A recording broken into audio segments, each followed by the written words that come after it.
میں زندگی کے بارے میں جو تعلیمات کے لیے اس کے اوپر جو ہے یہ ایک فرضی کیس کھڑا گیا اور اس پہ جو الزامات ہیں ان کا بنیادی مقصد پاکستان میں ہونے والے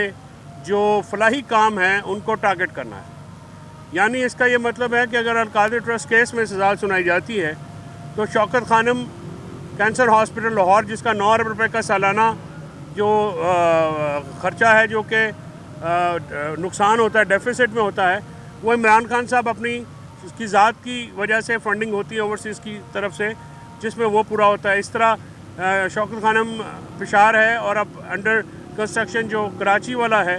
اس کے اوپر آپ جو ہیں یہ قدغن لگا رہے ہیں۔ اسی طرح نمل کا جو پروجیکٹ ہے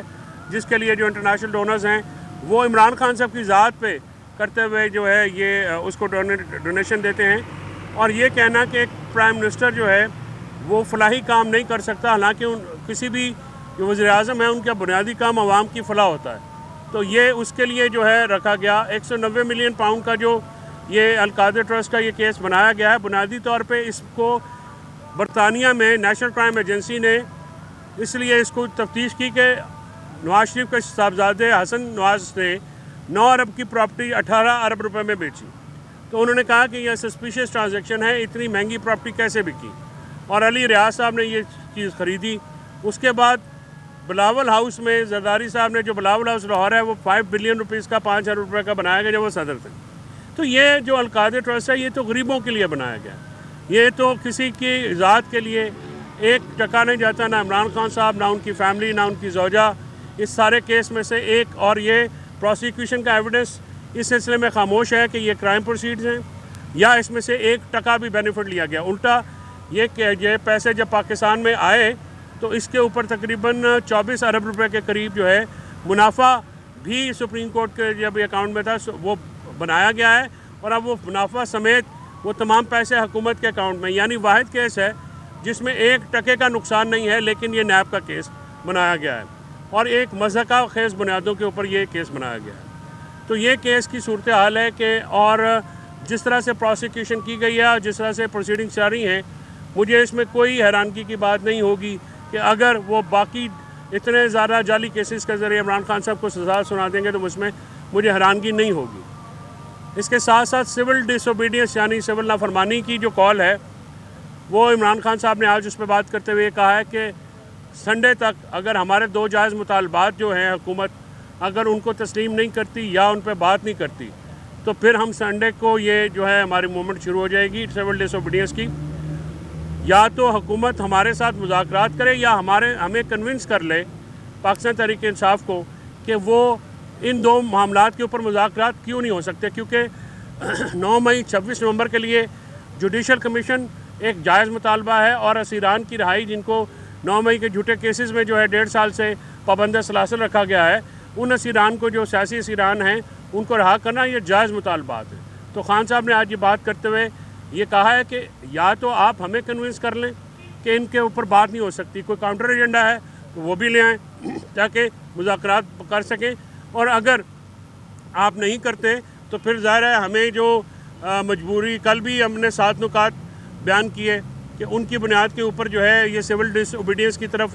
جو ہے جانا پڑا ہے، وہ ہم نہیں چاہتے، لیکن حکومت جو ہے وہ بضد ہے کہ وہ جس طرح سے 71 میں عوامی لیگ کے ساتھ ایک سلوک کیا گیا، آج پی ٹی آئی کے ساتھ وہ سلوک کیا جا رہا ہے، اور پی ٹی آئی کی جائز مطالبات کو جس میں جو ہے لوگوں کی شہادتوں کا، ریاست کے شہریوں کا، 79 پرامن شہریوں کو جو گولیاں ماری گئی ہیں اس کی تحقیقات، اور 9 مئی کو جو معاملات کیے گئے ان کی تحقیقات، صاف شفاف تحقیقات کا مطالبہ ہے، اور ہمارے قیدیوں کی رہائی کا جو مطالبہ ہے، یہ دونوں مطالبات ایک جائز مطالبات ہیں، اور پاکستان تحریک انصاف کی طرف سے 2 نکاتی ایجنڈا ہے۔ حکومت آج بھی اس سے جو ہے وہ بھاگ رہی ہے، اور اگر حکومت جو اس بات پہ مذاق اڑایا گیا، مذاکرات کی بات کے اوپر کہا گیا کہ گھٹنے جو ہیں وہ ٹیک دیے گئے ہیں، جب ہم نے کل ان کو یہ آفر دی کہ ہم چند دن کے لیے موخر کرتے ہیں تو اس پہ بھی ہمیں ہماری کمزوری سمجھا گیا۔ اس کے ساتھ ساتھ کل جو ہے مذاکراتی ٹیم کو عمران خان صاحب نے آج جیل اتھارٹیز کو یہ نام دے دیے ہیں کہ جو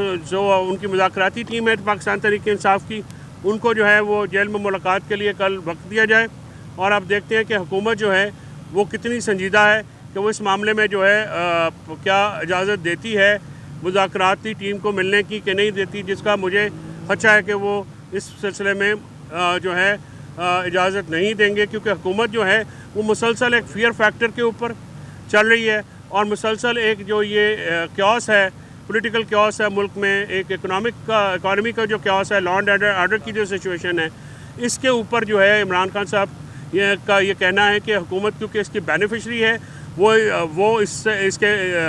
عدم استحکام جو اس وقت ملک میں ہے اس کا فائدہ براہ راست ان کو ہے، لہٰذا وہ ٹمپریچر ڈاؤن نہیں ہونے دیتے اور اسی وجہ سے وہ مذاکرات سے کتراتے ہیں اور ہیلے بہانے کر رہے ہیں۔ پاکستان تحریک انصاف کی مذاکرات کی آفر بالکل برقرار ہے اور اس کے ساتھ ساتھ جو سول جو ڈس اوبیڈینس ہے اس کی کال جو ہے نیکسٹ سنڈے تک اگر کوئی مذاکرات پہ پیش رفت نہیں ہوتی تو پھر وہ اپیل جو ہے اوورسیز پاکستانیز کے پاس چلی جائے گی اور یہ موومنٹ جو ہے اس کا آغاز کر دیا جائے گا، جس سے حکومت کو بہت زیادہ نقصان ہوگا، کیونکہ جب یہ ہماری حکومت گرائی گئی تھی پی ٹی آئی کی نو کانفیڈنس موشن کے ذریعے جنرل باجوہ نے، تو ملک کو اس وقت سے لے کے اب تک 42 ارب روپے کا جو ہے نقصان پہنچایا گیا اور پاکستان جیسا ملک جو ہے وہ اس چیز سے ریکور نہیں ہو سکتا۔ اور ملک میں حکومت جو یہ کہہ رہی ہے کہ سول ڈس اوبیڈینس کی موومنٹ کے اوپر کرٹیسزم ہو رہا ہے کہ جی یہ ملک سے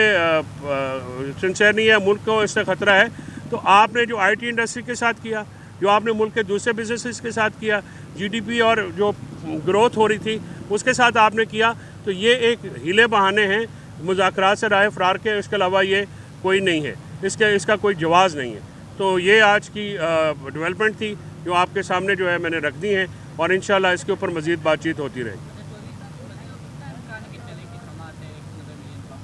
دیکھیں جی، سماعت تو ٹیکنیکلی یہ 3:30 بجے کے بعد کوئی ٹائم نہیں ہوتا، نہیں چلنی چاہیے اور اس کا کوئی نوٹیفیکیشن بھی نہیں ہے، لیکن جیسا بضد ہے ایسا لگتا ہے کہ وہ کسی دباؤ میں ہیں یا کوئی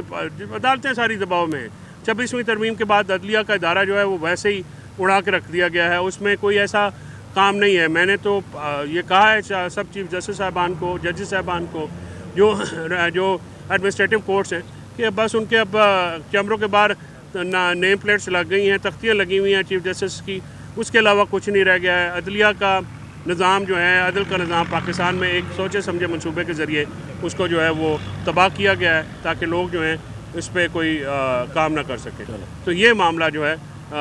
26ویں آئینی ترمیم نے پاکستان میں جمہوریت، عدلیہ اور میڈیا کا گلا جو ہے وہ گھونٹا ہے۔